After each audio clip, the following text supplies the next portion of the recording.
Okay.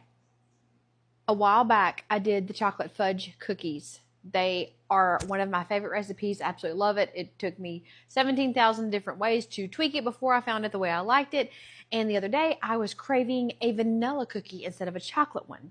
So I thought, I'm going to switch it up a little. And I created a new one. And it's a lemon vanilla version of my chocolate fudge. So here we go. Let's get started. I'll show you how I made it.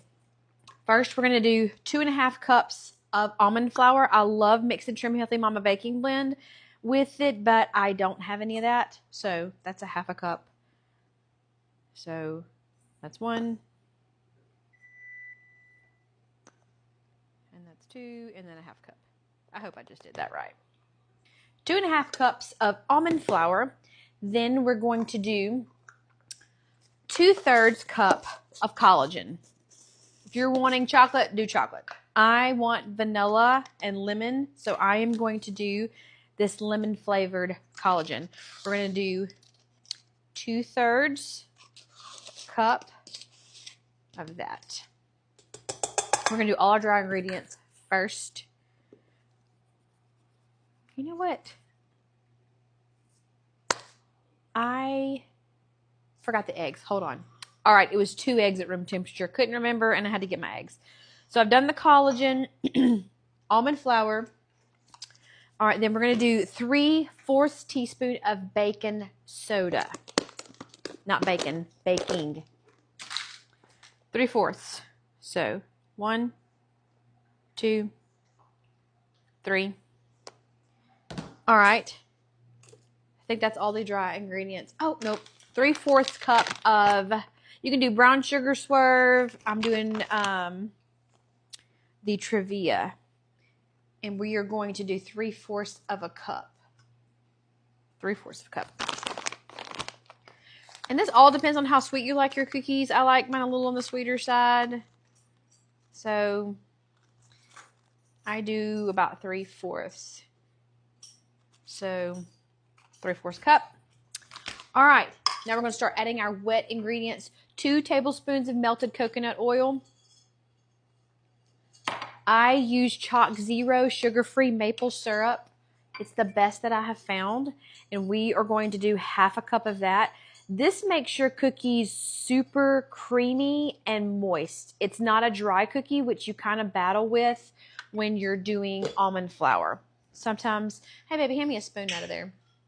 Sometimes you battle with a dry texture when you do almond flour, but if you can add Greek yogurt or some type of sugar-free syrup, something like that to it, it makes it creamier, not as dry. Then we're going to do 2 eggs at room temperature. 1. These are fresh yard eggs, so usually you want to make sure that they're good. All right. And then, okay, that's all except the vanilla. We're going to put a splash of vanilla in there. All right, so now we're just going to mix everything up really good until well incorporated, and then we're going to add the white chocolate chips to it. So let's get this mixed up, and then we'll come back. Okay, we've been letting this mix for a while. Again, I use Chalk Zero white chocolate chips. I'm going to do 3/4 of a cup. Oh, it's not that much more left. Okay, so then we're going to add this to the mix. I'm going to tell you, when you get those cookies really good and hot and you bite into that and that melted white chocolate goos everywhere, that's what I'm talking about. Okay, I'm going to let this finish mixing, and then I'm going to let the batter set for about 10 minutes to kind of absorb all of the goodiness, and then we're going to scoop out into some cookies on a baking sheet, and I'll show you what they look like. Okay, now it's time to scoop and drop.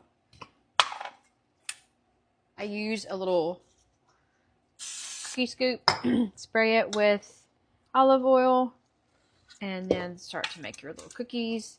I do not flatten these out. They will spread on their own, and if you just do them just like a drop, and you want to kind of make them maybe 1 inch apart because they will spread and you don't want them to have to touch each other. So space them out pretty good on your cookie sheet, on parchment paper, or spray a pan, whatever floats your boat. I like to use parchment paper because it makes the mess super easy to pick up. All right. So this is what you do. I'm going to scoop the rest of these out here, and then I'm going to put this in the oven for 10 to 15 minutes. It just depends on how long these need to cook, and then I'll come back and I'll show you what they look like. Okay, they have been in there for about 14 minutes. Let's look. Yes. I'm going to let them go for just a few more minutes. They're browned on the outside. It just depends on how crunchy you like yours. I'm going to let it go a few more minutes, and then we'll take it out. Okay, I just got these out of the oven, and I let them cool for a little bit, and you can kind of see how they turned out. Maybe? So, I also learned it's good if you spray your parchment paper. Look at this. This is perfect. The texture in the inside is ooey, gooey, and moist.